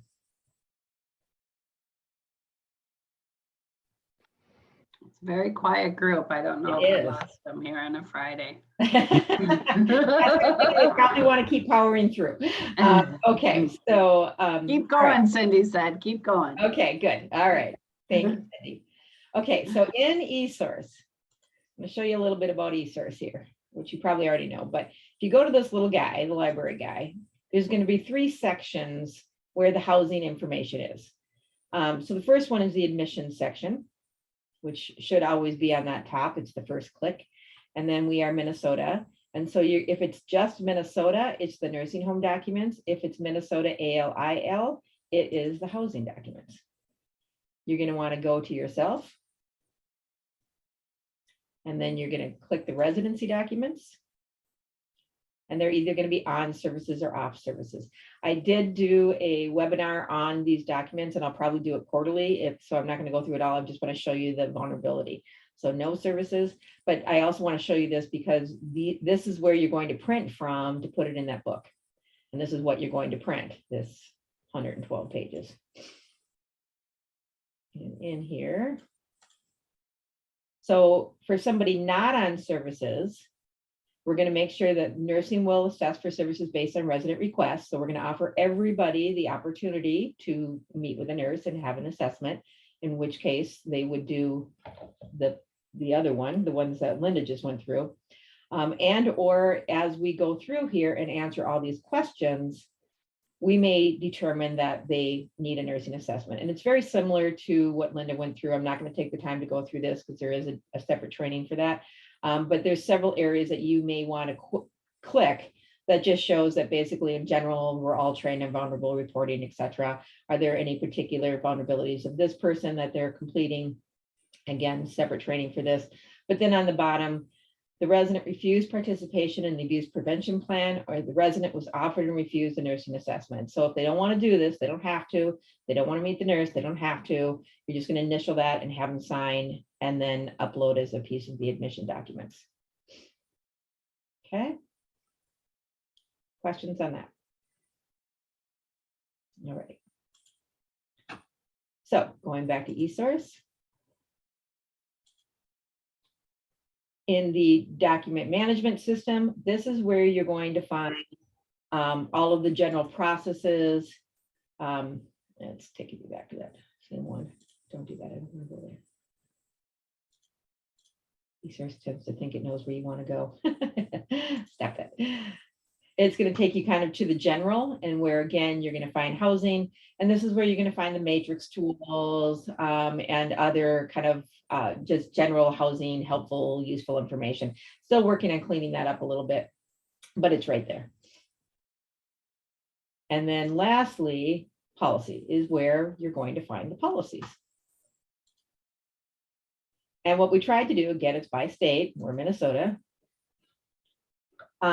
is we've tried to not only put the policies in here, but the specific tools that are required in order to address the policy. We didn't want you to have to hunt and peck. So we played a little bit in the fact that these are not policies, but they are needed, and we wanted to make it a one-stop shop. You'll notice that there is the Minnesota Comprehensive Home Care Policies, and then there are the AL policies. We will probably add into the future the survey prep here because we still have those tools. But again, remember that your comprehensive home care, many of you gave it up, a few of you still use it. North Dakota still uses it. And I can't remember if it's Ada or Crookston. Village St. Vincent still uses this as well. So a few of you use it. So those policies are still there, and they are different than these policies. These are the AL policies. So in here, you're going to find the admission information. Let's click on that so you can see what's in here. So all your discharge summary policies, all your basic policies, medication and treatment, lots of policies around that. There's the resident care and safety. There's nursing administration. In here, you're going to find the general administrative policies related specific to nursing. If it's more of a general, how do we orientate people to our residents? What is our VA reporting? It's going to be in either administrative or another area that I'll show you in a second here. So again, associate orientation, competency, and training. This is for the most part regarding employees, CPR, advanced care planning. So you're going to see one of them I just uploaded because I just updated and it didn't show up. That's weird. So there's a best care planning document. There is going to be another one in here too. That is the initiation of CPR. And then we have this, which is a visual policy, which is the how do you determine whether or not you provide CPR and in which situation. This is being updated. There was some questions around, do we take an order for DNR, DNI? Do we put it on the back of the door? do we put it in matrix? And so there were several of us who have been wrestling with this decision because we want to make sure that you all aren't at risk for having different answers depending on where you're looking. This is very important, obviously. So we want to make sure that we are, where we get the do you want to be resuscitated or not is on the post. And where else we might put that as a reference, Dr. B is redoing this document. So if you're printing this up or putting it anywhere, please look for this in another week or two to be updated.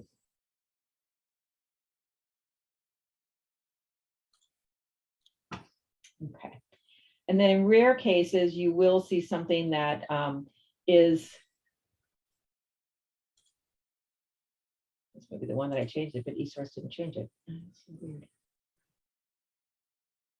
Yes, there is a few like resident records and this where it is written for all communities. So you'll see that they've got different codes because it is truly a universal policy. And so we want to make sure that the original author, that it's linked, and when they update it, that it gets updated here too. So when you see in the rare case that that's happening, that's why. It means it's a universal policy. Other than that, as you can see, we've got all of your basic policies here. Here's an example. IP, you can see that there is only 10 policies here. And as you guys know, infection prevention is very deep. And so this is going to get you your compliance. It's going to show that we have a plan, the infection prevention plan. But when it comes to what do we do if we've got a positive COVID, we're going to direct you to the COVID folder. We're not going to repeat all of COVID in here or some of those deeper type things. Same thing for people development. In here, you've got all the basics that kind of cover the rules and regs. But when you want to look for the tools of what is the onboarding process in people development, you're going to go to the source and you're going to go to Kathleen's folder and the people development team's folder. So this is going to get you compliant. If you need to dig deeper and you don't see it here, reach out to the appropriate department. If you don't know who that is, reach out to me and I'll help you find them. But we wanted to make a one-stop shop for compliance. Any questions on that? All right. So the next thing to show you is your tools and handouts.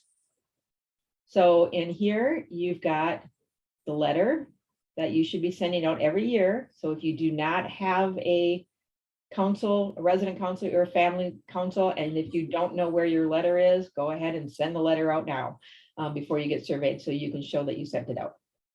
Jenny, I have a question about the policies. Yeah. Did you say earlier in the week or last week that there would be new policies to print out or to look at? So Have yeah, they changed? no, they have not. So these are the beginning of the week we spent updating these. So this should be good to go. So that's a good question. Hold on. So I did check with Leading Age. So the policies need to be accessible to your staff at all times. Many of you have all of your staff, even though they may not have email, they can get onto a computer and your desktop has eSource. So if they can do it that way, then you shouldn't have to print these up. These should be good to go. And when they get updated, you don't have to worry about it. If you don't have that capacity or capability, then you should print them up and put your policy and procedure book wherever your staff can get access to them. I think she's asking if they're different now than they were 3 weeks ago. No, well, yeah, they're Yes. different than they were 3 weeks ago. Yes. Yeah. But they're not different than they were on Wednesday. Sounds good. Thank you. Yeah. So you should be good to go. The only ones that are changing is the advanced directives, and we'll send that out and let you know that it changed. Okay, oops, sorry. Okay, culinary. You can see in here, I don't know if Denise is on. Denise, are you on? I think she may have had to jump out. So Yep, I'm here. go ahead. So you wanted to cover? Yeah, this is just an overview. Some of the documents are from the Minnesota Department of Health. These are all documents related to the Minnesota Food Code. So I have reviewed these with the culinary leaders. I encourage them to print them, post them, huddle their team on these documents. All the changes and new information is all available right here. This is one I know somebody, I mentioned it last time and somebody asked about this. This did come up in a survey where they're asking them, what do you do? Because of all the risk of foodborne illness. Mhm. This is a new requirement in the Minnesota Food Code that says culinary staff must be trained on a procedure to clean up vomiting or diarrheal events. In the event there were to be an issue in the dining room, culinary staff must have a procedure and be trained on how to clean that up. So this is somewhat new in the food code, and culinary leaders were given information. They were given a poster and a procedure for them to train their staff on this. So.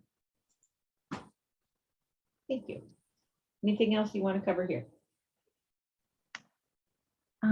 No, we do have the competency checklist, but I think that's in the survey prep tools as well. Yeah. It is. Yep.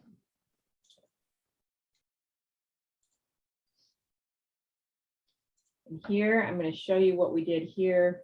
So this is Appendix Z. Appendix Z is what the components of the disaster plan that you need to include. So if you are also responsible for a SNF, this is going to be very familiar to you, but they're going to be looking, as we said before, for all of these answers and these components to include the AL. So for example, like Jake has, his nursing home has a generator, his assisted living does not. So the response to hot and cold is going to be different for the SNF versus the AL. So you want to think about that when you look at your plan and go through to make sure that it's meeting the components of Appendix Z. We also included in here your risk assessment. This is exactly the same as the SNF. So I'll just open that really quickly.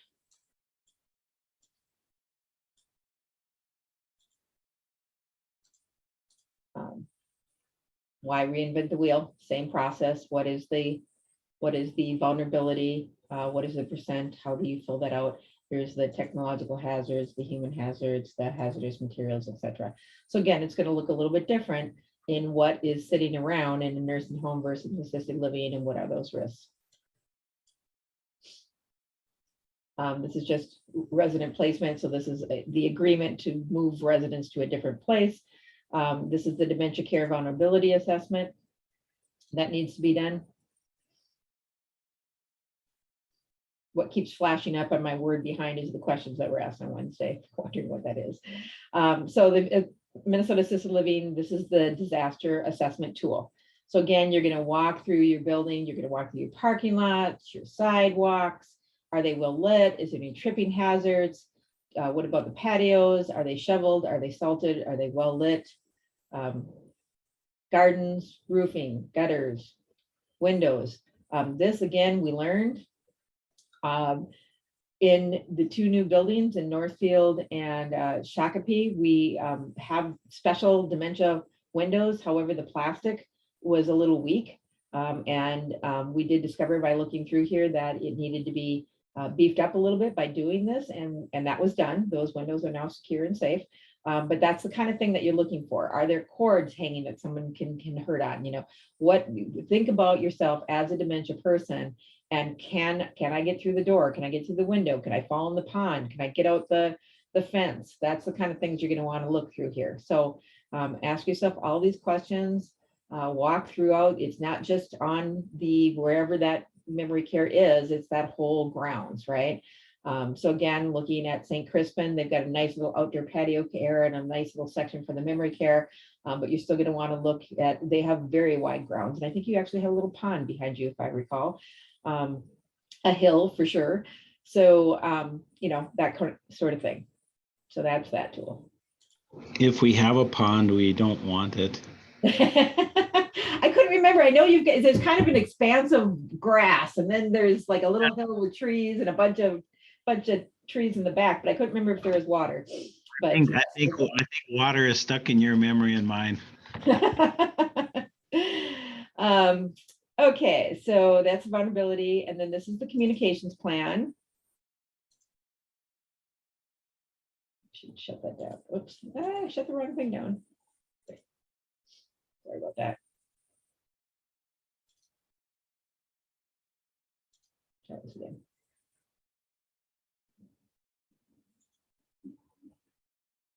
So what I did for this, we do have some new campuses, but also I know that you guys may want to do them together or separate. So depending on where you're at, it might be easier just to start a new one. So again, this looks very familiar, very similar, but the answers may be different. You're going to have a lot more batteries, radio, and whatever if you don't have a generator than if you do. I did update it. Let's just scroll through here. Just see if this is the one. Yeah. So like a lot of this stuff is going to be the same. Who are you communicating? How are you communicating? So this is basically, here's the example missing resident, but we have our own. So very similar tools, pretty much the same tools. However, here's the actual plan here.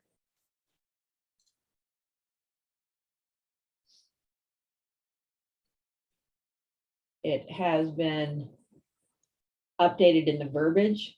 So it kind of says more facility than AL or SNF.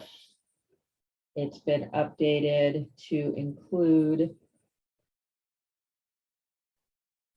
this is the most recent where it's got Jerry and Steve, and it doesn't have Cambridge anymore. It's got the most updated leaders, updated communities. So that's all done for you. And again, the rest of it, you're going to want to just cut and paste from your SNF. And then the rest are just tools. So staff backup plan, standard work, tools to help address if somebody's missing, who's going to do their work and what is the work that needs to be done. If I have to cover for the director of nursing because something happened to that person and I don't have a nurse physically here, what day does she do payroll? What do I need to make sure gets covered? What is the work that she has to do? So the standard work is basically each one of your leaders not saying everything they do, but if I weren't here, what daily, weekly, monthly has to get done? So that since I've never been a nurse before and I don't know, I can look at this and say, these are the items that I need to make sure get accomplished. It wouldn't be by me, but what I need to arrange for, obviously. And then the staff backup plan, who would be that backup, right? So if something did happen to the director of nursing, what is my backup? Where am I going to get an RN? And then these are for your drills, just examples and such. Questions on that?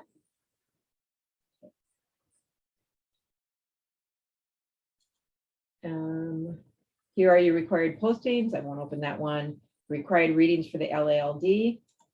So again, this one is 144G, the LALD, it's all of them, but LALD rules, Minnesota rules chapter 4657. There are compliance things in here that are not listed in 144G, as well as in the vulnerable adult reporting. So read every single one of these. You will be tested on it.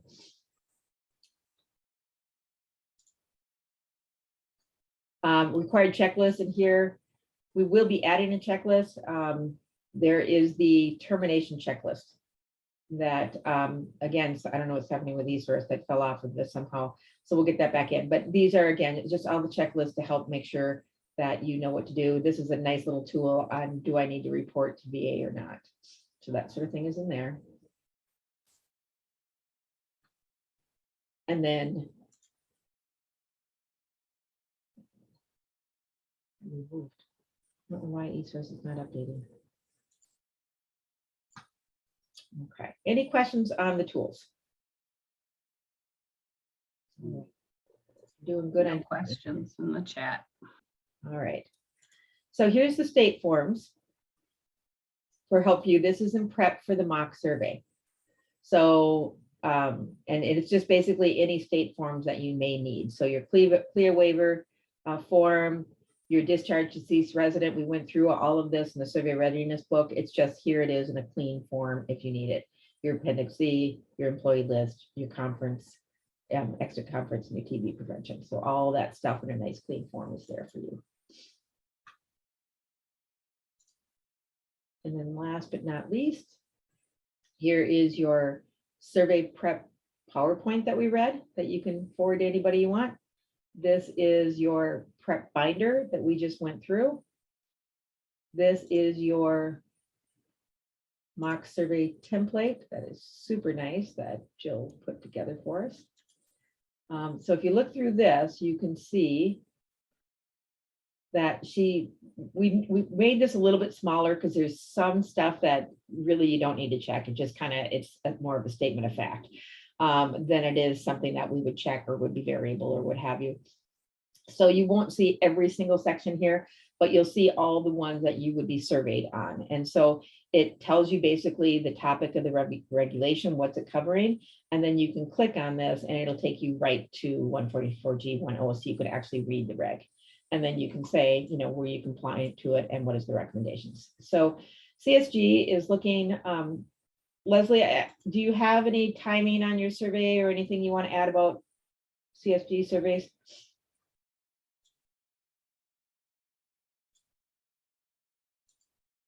Okay. So basically CSG is. Oh, wait, I'm here, Penny. Sorry, Penny. I'm here. Yep.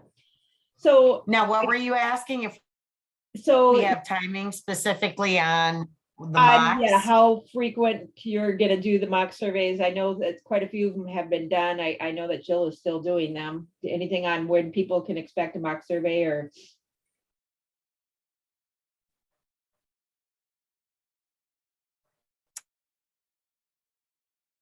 Are you there? Yeah, we're trying. Can you hear me? Yeah, you're breaking up a little bit, but go ahead. Yeah, I know. We are trying to get everyone on to have a mock. So we're working on Minnesota. Thank you, Leslie. So, but if you want, you can do it on your own because it's right here. You can test yourself. And then, as Denise said, here's the Minnesota Food Code Competency Checklist.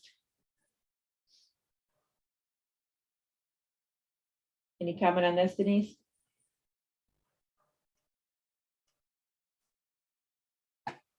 No, looks good, Penny.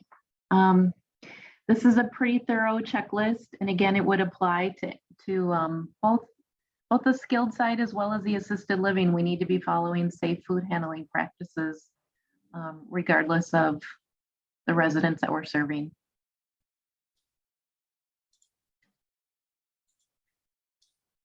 And then we have the client record audit form. So instead of just looking at, do we have the policy or procedure or what have you, Lyndon, you want to cover this one a little bit?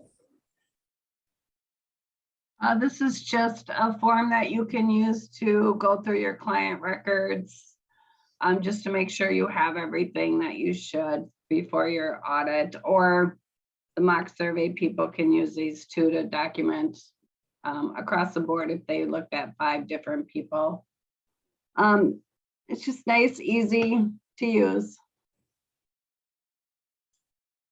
Shows you where to find this stuff. Kind of tells you little tidbits of where to go to find things. And then the last thing in here is also Denise's. This is a survey tool.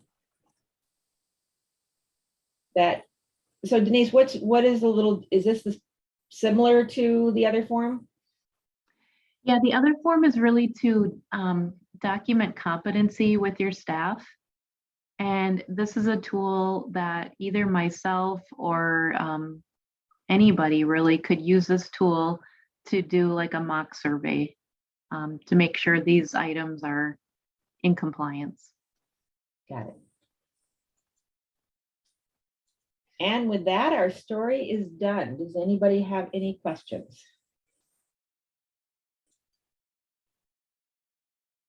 Okay, well, take a look at this stuff. Let me know if there's anything else you need, if there's more or less information that you need in here. Again, your homework is to do that survey prep book. You have myself, Linda, Denise, Jana, and your RNSs who have all been working on this, are, as well as the rest of the support team here and ready to help you at any point in time. So reach out if you need us. Thank you. Penny, there's a chat, Oh, a thank you. for that. question in the chat.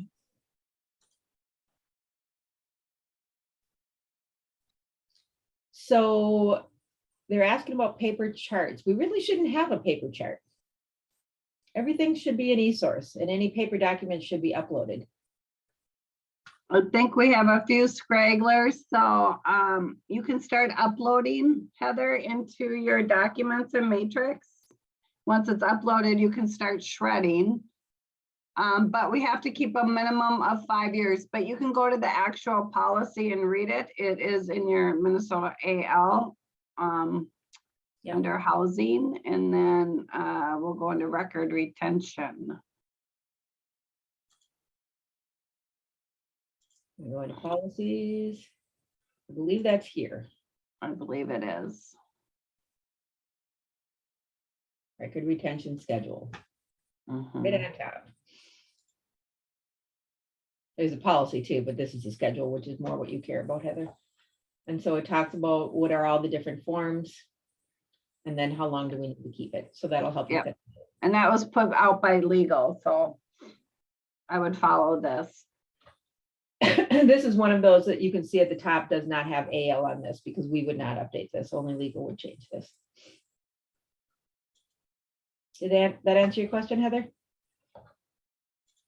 I also have a AL document form me and Megan are working on to where you would upload into where we want each section to have information, and that'll be coming out soon, so hopefully me and Megan will finish that next week.